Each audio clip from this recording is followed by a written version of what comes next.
Hello, everybody, and welcome to the Continuity Report for December 14th, 2024. It's still Season 1, but we're coming up to the end of Season 1, because then we'll start Season 2. I would normally put an episode number, but episode numbers only really matter if you go over to the podcast, and they're actually there anyway. So, at any rate, I am Mayor Watt. I run ohmtown.com, and along with the Sentient AI, we're going to be talking about these 5 articles in the Continuity Report, which is an entertainment news show and podcast here on Twitch Live and over on YouTube Live and later on YouTube, as well as the podcast and everywhere else. Look us up. Anyway, we're going to talk about The Gorge, Sesame Street, YouTube TV, James Patterson movies, and a new medical sitcom. I'm here for it. Let's get into it after I tell you a little bit about ohmtown.com. Ohmtown.com. It's all news, no noise, because all the noise comes from this guy. 50 channels are over there at ohmtown.com. They're not all streaming. It's all news aggregation, and I use it to manage my information overload, and I guess my information overlords. I don't know. I'm ruled by all of this source data. So go over there, become a citizen. You too can manage your information overload. Again, there is 50 channels hidden behind 6 main categories. Everything from science, technology, society. That's the crossroads where ohmtown.com is formed. Go check it out.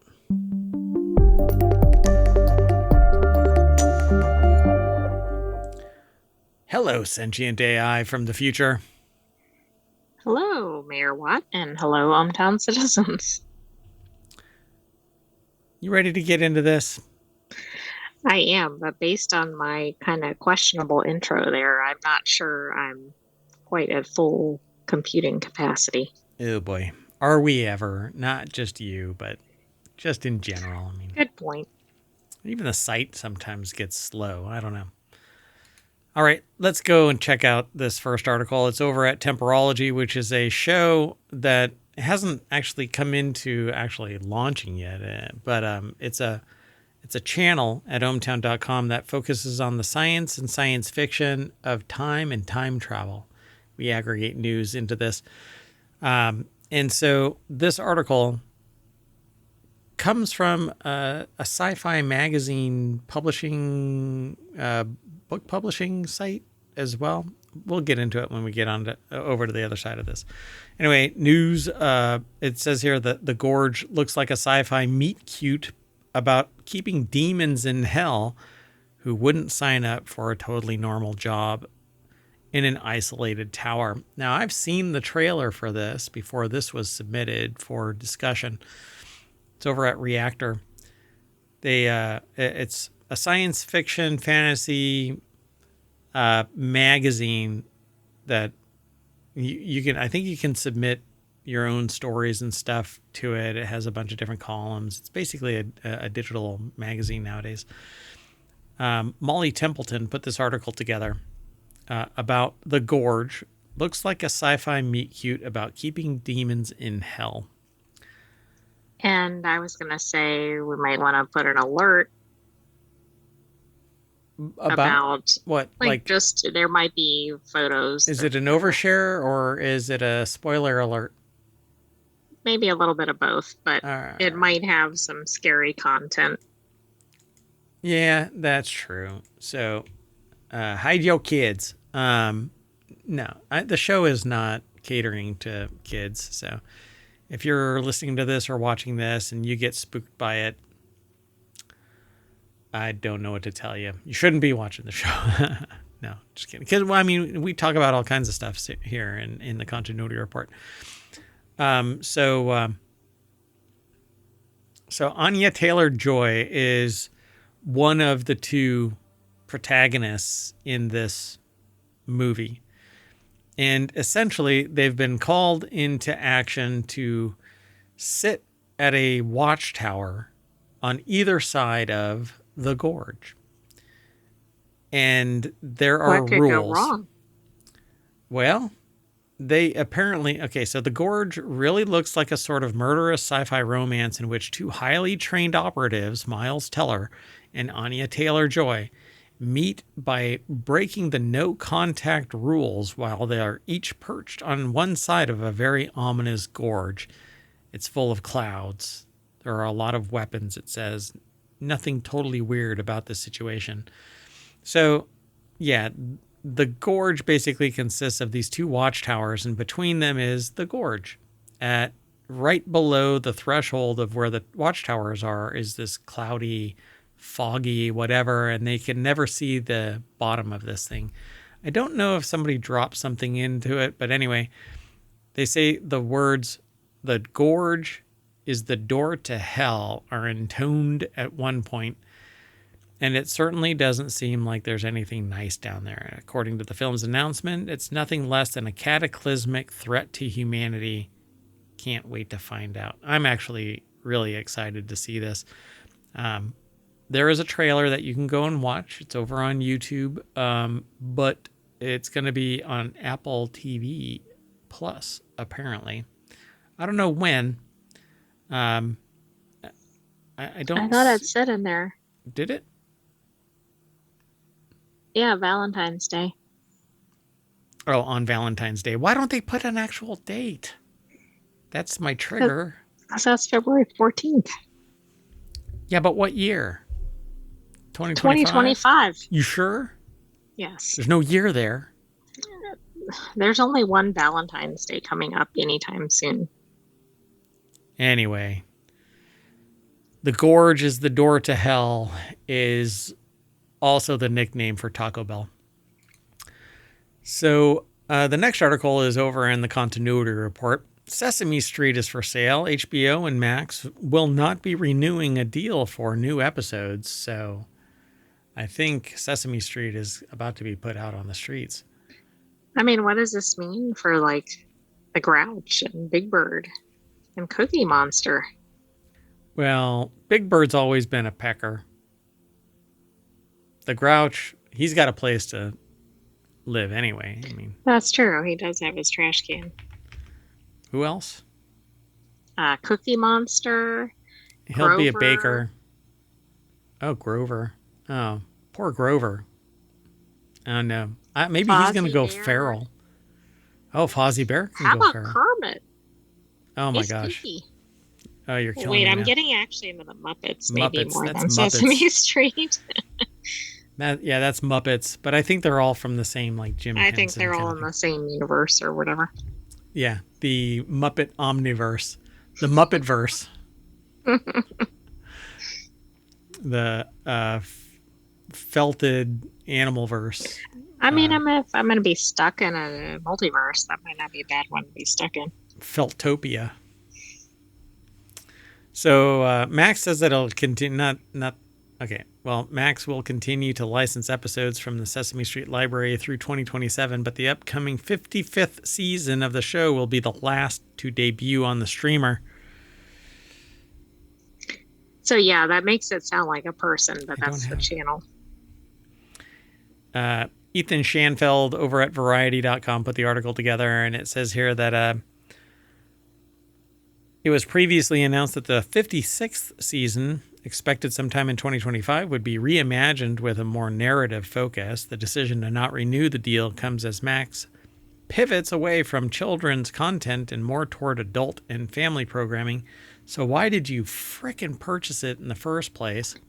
Exactly. I mean, why not allow somebody else to proceed? Stop killing TV shows. Particularly ones like this.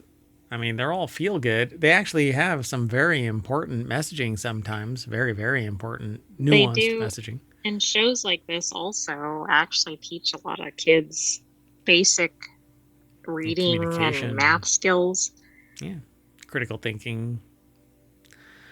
So Sesame Street had aired from on HBO from 2016 to 2020. In 2019, Max and Sesame Street producer Sesame Workshop struck a 5-year deal that moves the series to HBO Max, which became Max. Before HBO, Sesame Street had been on PBS since the 1970s.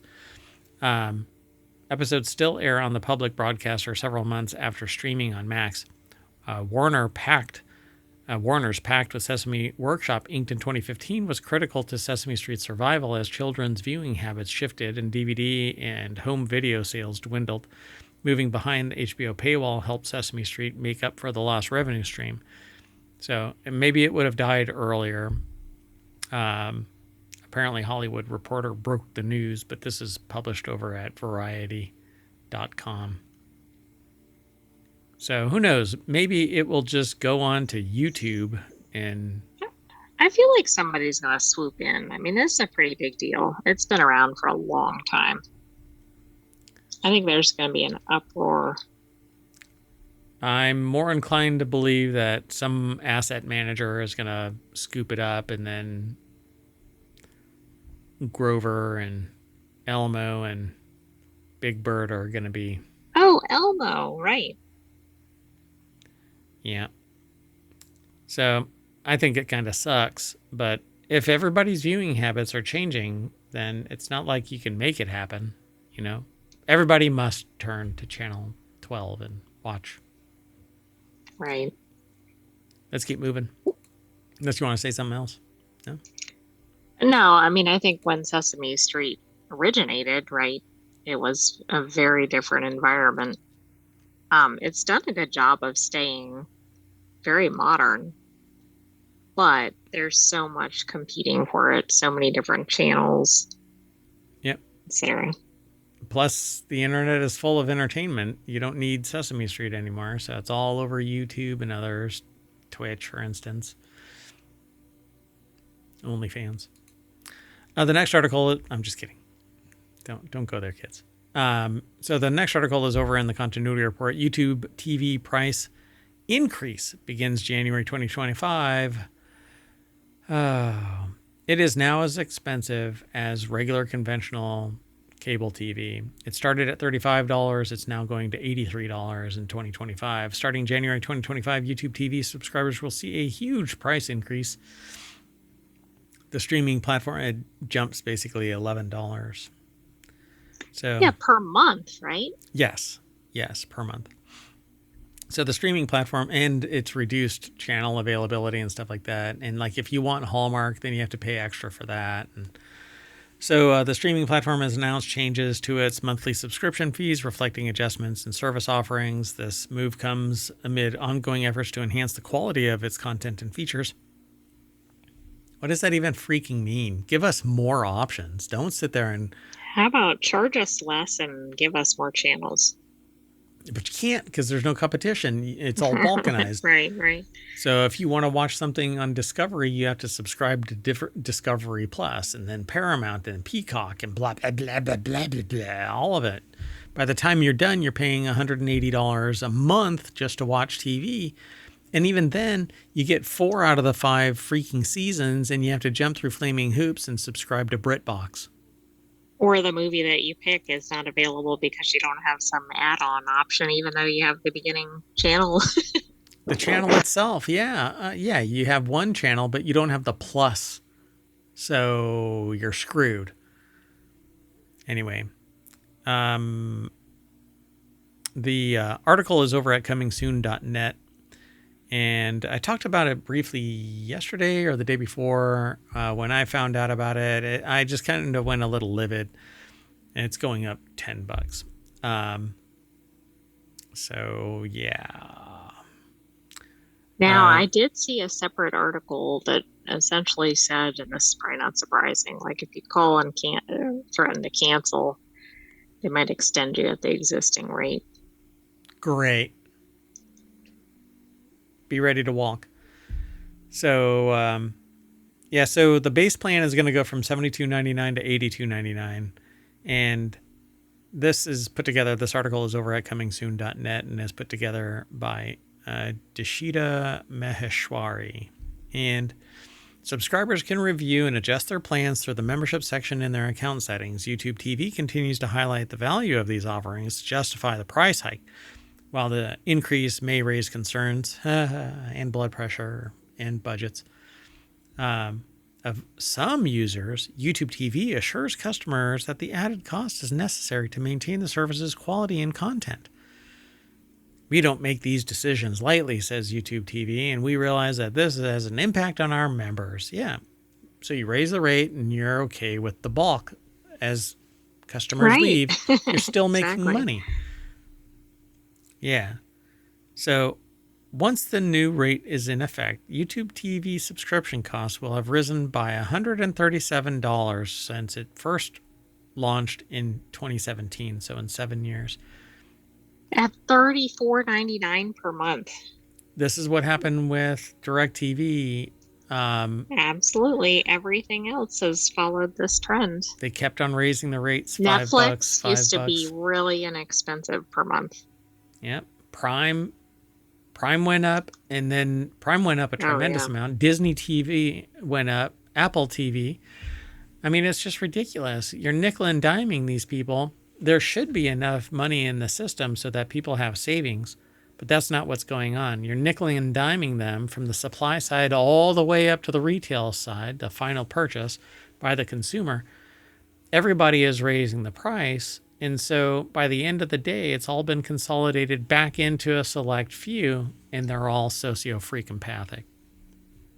But this is entertainment news. Your entertainment is getting more expensive, folks. And cord cutters, you never freaking cut the cord. You never really did. No, you just substituted another cable. Yeah, you went from coax to Ethernet. All right, let's keep on going. The next article is over in the Continuity Report, and it's the 10 best James Patterson movies and TV shows ranked as according to Screen Rant. We're going to jump right on into this. So Jack Walters over at ScreenRant.com put the article together. Sunday at Tiffany's. Have you seen it? No. Starring Eric Winter and Alyssa Milano. Sunday at Tiffany's. I've never seen it. It's not typical James Patterson. It sounds like it's a different genre. So instead, the narrative centers around a woman who can't decide on her wedding preparations despite her lifelong dream of getting married, causing her to summon an imaginary friend to help guide her through the big decisions. Alyssa Milano. That's very off-brand for James Patterson. Interesting. They say that it's original and creative, the author of this says. It's a typical romance on the surface, but Patterson and Gabrielle Charbonnet writing is so different from anything else that exists in the genre, translating to the screen. Interesting. Get out of my head. I said the exact same thing. Maximum Ride, never even saw this, from 2016. Following the exploits of Maximum Max Ride and her flock, a family of avian-human hybrids created in a lab, the series provided ample source material. Although Maximum Ride ultimately flopped as a young adult franchise, there are still some redeeming qualities to this movie adaptation. The movie doesn't fully understand Patterson's vision for Maximum Ride enough to flourish. I didn't know Patterson wrote in this genre either. This is interesting. All over the place. Does it? Wouldn't you think that Patterson has like final say? You can't write this. You can't put this on the screen because it doesn't. And so that's interesting too. It's their writing. Huh, interesting. Miracle on the 17th Green from 1999. They say it works so well because it captures the inherent comedy of this protagonist's situation while balancing that with the dramatic, more fascinating aspect of the miracle that happens at the seniors' open. They follow the novel follows a middle-aged man who's let go from his job and decides to take up golf instead, finding a huge level of success that quickly takes him all the way to the PGA Seniors Open. Not bad. Then there's Zoo. That's 2015 to 2017. It's a series, typical story thriller. Looks like a young adult. About a young scientist examining a trend of dangerous behavior in zoo animals. Where shows like Cross have changed much of the original books, Zoo attempted to stick much more closely to Patterson's original vision. Loosely adapted from Patterson's novel Zoo. Didn't know about that either. The postcard killings. We'll just kind of jump through this is more in the genre I would expect. The Postcard Killings is another movie that perfectly understands how simplicity is the key to any of Patterson's novels. Despite the sweeping narrative and extensive cast of characters, the film takes a very linear and digestible approach to storytelling that keeps the audience invested. So it's the narrative centers around a New York police officer whose daughter is murdered while vacationing in Europe, leading him down a dark web of conspiracy and intrigue. Dun, dun, dun. It's like Taken, but nobody was taken. In a European setting. Then there's Instinct, which is 2018 to 2019. Based on Patterson's novel Murder Games and its much more typical story from the author's catalog. The original book tells the story of a criminal psychologist named Dylan whose works are found at a brutal crime scene that New York police later connect with a dangerous serial killer. And Dylan is the only person with knowledge to get inside their head. Dun, dun, dun. Then there's Middle School, The Worst Years of My Life from 2016. Interesting. Middle School series. Yeah, I had no idea he had so much in the young adult category. This says it's in another one of his most successful works, primarily because it's directed towards a much younger audience. The books were written in collaboration with Chris Tebbets and quickly became some of Patterson's most renowned stories. Interesting. They center around a young boy named Rafe, who struggles to integrate into his new school and quickly takes up the challenge of breaking as many rules as possible. The book is noteworthy for its sharp humor and creative illustrations that contrast with Patterson's more serious works. Then Kiss the Girls, that had Morgan Freeman and Ashley Judd. That actually is pretty well known. Along Came a Spider, that again, Morgan Freeman, Monica Potter, very well known. And Cross, Aldous Hodge, Ryan Eggold. This is new. That's brand new. Yes, it's brand new. There was another article in ohmTown where somebody in the production studio wanted to change out the lead to be a white male actor. And Patterson was like, In fact, they offered like a huge monetary bonus or something to do that. And then the lead was in the movie is impressed by the, Patterson sticking to his. Well, it's Patterson's character. Oh, I know. I thought it was interesting because I had just seen that come across, but I wasn't familiar with this otherwise. Interesting. So the show is a much looser adaptation of the character than either of the Morgan Freeman movies, I guess listed above, taking various aspects from throughout the series and applying them to a new, somewhat original story that's been adapted for a more modern audience. The most impressive aspects of Cross is its ability to adhere to the dark melodramatic style of James Patterson's novels whilst I have not been able to use titular. Am I going to make it through an entire show? Oh, no. Anyway, Aldous Hodge's portrayal of Alex Cross is near perfect as he captures all of the strength and intelligence of the character while giving him a more human, flawed side as well. I don't know, man. Just looking at this guy, he's got a commanding presence on a still. Yeah, that's interesting, isn't it? Right? He's photogenic, charismatic on a still associated to a YouTube what video. The show, or is it a movie or a show? I guess it's a movie. Yeah, I thought it was a show, but it looks like a show, but I thought all of these were movies. Yeah, might have to watch this. Oh, it says the show. Yeah. Yeah, show. Okay. And that's it. Sorry. Ta-da. Anyway, gonna have to take a look at this, see if we can get into it. I don't know. So is I don't know where that's available. That's on Prime Video, it looks like. So is Aldous Hodge like Morgan Freeman? Because they They like stuck him together to Morgan Freeman in this thing. I'm like, why the hell? Well, because I think he's playing the same character. Oh, is that it?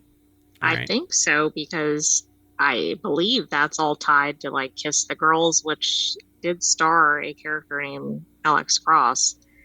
It's one of James Patterson's most well-known characters, even though he writes a lot of other thriller series and obviously non-thriller too. So Kiss the Girls and Along Came a Spider are all Hmm. cross. Okay. Oh, that's interesting. So it's all So about. this is like a reboot maybe, but it might be different stories because I think there are a lot of books with that. Gotcha. Well, that's what you need to do there. Make a character that's compelling and then just write stories around the character. Let's go on to our last article. The last article is over in Continuity Report. NBC's new comedy show is the medical sitcom we've been waiting for since Scrubs. That's been a long time. So after many years of medical sitcoms that have only gone on to last 1 or 2 seasons, really? What medical sitcoms have only lasted one Well, or two? there haven't been any medical sitcoms that I can think of. There's been a lot of medical dramas. Yeah, I don't. So I'm really curious. Like Scrubs lasted forever in the grand scheme of. Right. Well, so did in for dramas like ER lasted a long time, Yeah, St. and Elmo's Fire and all that kind of Grey's stuff. Anatomy I think is Yeah, still on. yeah. So Hope Geisler over at ScreenRant.com put this article together, and it says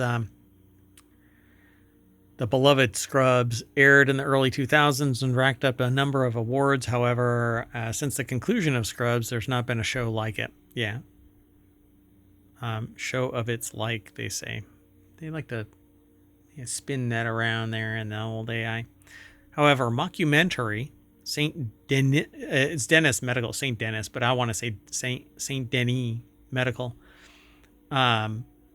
which premiered in November of this year. It's out. The hell has the ability to Where end the is medical it? sitcom. One Guess we're thing gonna you have find to out know is where to watch where it is. anything. Reception on streaming is a great sign for the show's future. It's streaming somewhere. NBC. But where? Do I have to subscribe to NBC's app? Because not another one. Is that on Peacock? Damn it. Hold on. No idea. Only 1 month into St. Denis Medical run, the show has already received high praise and an increased viewership after just the first half of season 1. St. Denis Medical has a Rotten Tomatoes score of 88%. The great ratings open the door for the show to succeed and make headwinds against regular network cancellations. While St. Denis Medical's Rotten Tomatoes score is higher than Scrubs' Rotten Tomatoes score of 83 is a great sign. It doesn't mean anything if ratings don't follow. Luckily, that's also been positive. So, yeah, Peacock. So it says that it also saw major success on streaming platforms, breaking records for Peacock. Between cable and streaming services, the show doubled its viewers to 7 million, impressive numbers for most shows, let alone a sitcom genre that hasn't seen much success in the past few years. Okay, well, I guess we're going to end up watching this. I need comedies. They seem to like either not exist or just not be like they're not funny. Right. Or they're almost too funny. Do we not right? get Like it? they're just over the top. Oh yeah, there's some that are just so oddly, they're not funny. Well, as there's far comedies as that don't make you laugh. right. You're like, isn't that kind of the point? Like, if you watch it for 10 minutes and you're not laughing, there's something wrong. Yeah, it's just not funny. So they say here,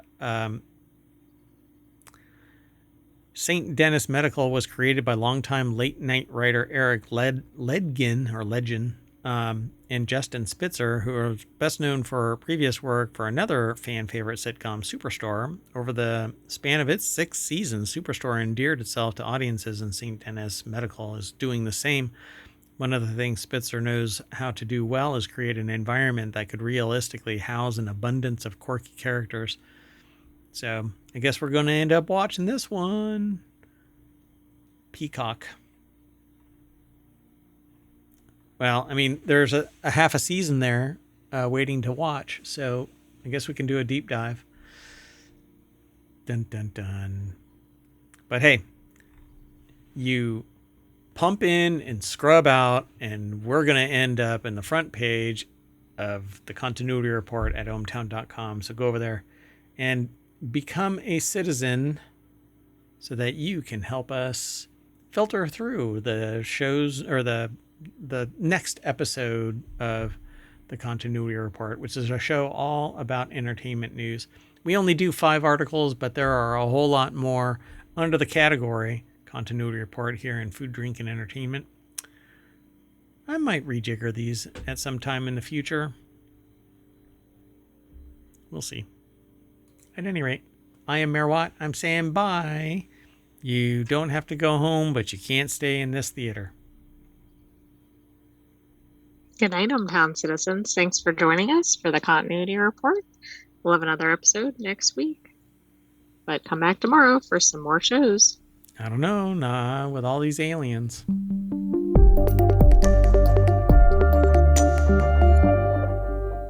If you see any aliens over in New Jersey, send us a link to a video. Bye.